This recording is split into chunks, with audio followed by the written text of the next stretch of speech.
मधुपुर गांव में एक गरीब परिवार रहता था।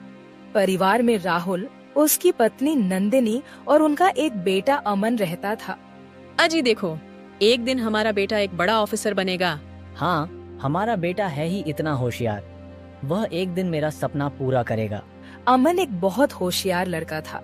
उसका सपना कृषि विभाग में अधिकारी बनकर किसानों की मदद करना था। राहुल के पास एक छोटा सा खेत था। यही उसकी आजीविका का एकमात्र साधन था। इसलिए राहुल दिन रात इस खेत में मेहनत करता रहता था। आमदनी कम होने के कारण राहुल ने अपने बेटे का दाखिला एक सरकारी विद्यालय में करवा दिया।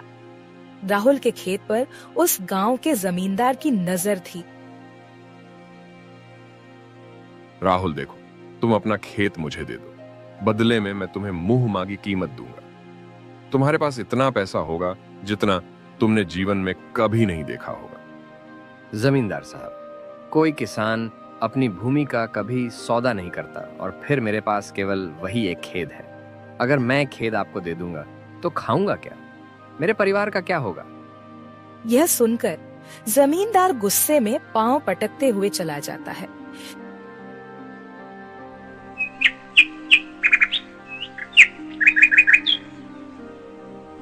वैसे पहले भी कई बार जमींदार खेत के लिए राहुल से कह चुका था, लेकिन इस बार जमींदार के सम्मान को ठेस लगी।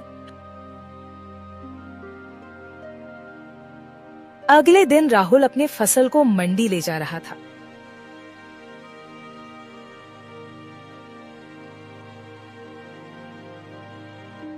ये दुर्घटना कोई हादसा नहीं था, बल्कि जमींदार के द्वारा किया गया काम था।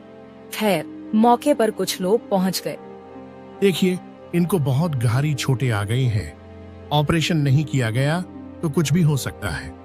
इसलिए आप जल्द 50-60 हजार रुपए की व्यवस्था कीजिए, नहीं तो फिर मेरी कोई जिम्मेदारी नहीं। यह सुनकर माँ बेटे सदमे में आ गए और घर जाकर पैसों की व्यवस्था करने लगे। जब कोई उपाय नहीं समझ में आया तो वह जमींदार के पास गए। जमींदार साहब, मेरे पिताजी बहुत गंभीर है। मुझे 50,000 की जरूरत है, कृपया करके मुझे पैसे दे दो। अमन, तेरे पिताजी बीमार है, ये तो ठीक है, लेकिन मैं तुझे इतनी बड़ी रकम कैसे दे दूं? इसके बदले में तुझे मेरे पास कुछ गिरवी रखना होगा, जैसे कि गहने, घर या फिर खेत। नंदिनी को जमींदार की नीयत सही नहीं लग रही थी, लेकिन उसे पैसों की सख्त जरूरत थी, तो वह चुप रही। जमींदार साहब, मेरे पास गहने तो नहीं है, लेकिन अपने खेत को आपके पास गिरवी रखता हूं, क्योंकि अगर पिताजी को कुछ हो गया तो मैं खेत का क्या करूंगा? जमींदार अपने मंसूबे में सफल हो गया। राहुल और उसका परिवार जमींदार के चंगुल में फंस गए। कुछ समय बाद राहुल की हालत में सुधार आ गया और वह अपने घर आ गया।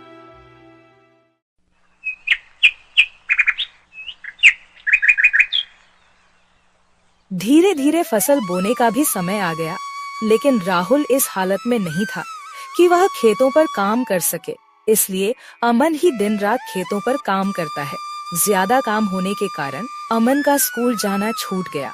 उसके सारे सपने टूट गए। माँ, अब कुछ ही दिनों में हमारी फसल तैयार हो जाएगी। हम उसको बेंच देंगे और जमींदार का आधा कर्ज भी दे देंगे। जब फसल कटने वाली थी, तब अचानक बरसात होने लगी और खेतों में तो इंद्रदेव का कहर बरस रहा था। सारी फसल डूब गई।